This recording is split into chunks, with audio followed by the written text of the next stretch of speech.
Bonjour à tous.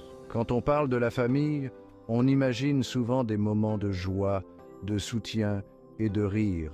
Mais parfois, derrière les portes closes, la réalité est bien différente, marquée par des luttes et des combats silencieux. Aujourd'hui, je veux vous partager une histoire, une supplique d'une jeune fille à son père. C'est une histoire qui pourrait se dérouler dans la maison d'à côté ou peut-être même sous votre propre toit.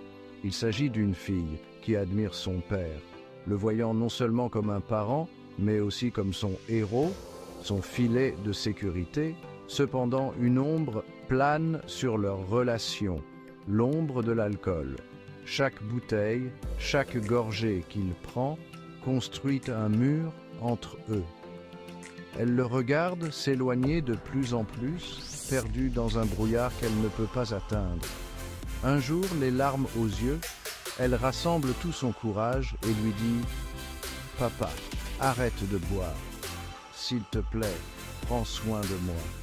Si tu n'étais pas prêt à assumer cette responsabilité, pourquoi as-tu choisi de te marier ? Pourquoi as-tu choisi d'être mon père ?» Sa voix, tremblante d'émotion, ne parle pas seulement pour elle. Elle fait écho aux cris de nombreux enfants, invisibles et ignorés. Ce n'est pas seulement un appel à la sobriété, c'est un appel à la présence, à l'amour et aux responsabilités qui accompagnent le fait d'être parent.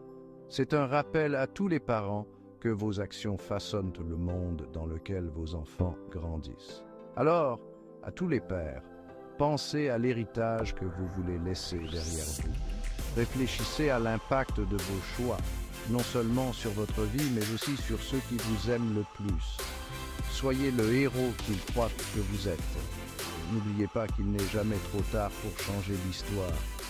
Cela commence par une décision d'être meilleur, de faire mieux. Pour elle, pour votre famille, pour vous-même. Merci de m'avoir écouté. Et prenons ces décisions, pas seulement pour aujourd'hui, mais pour toute une vie.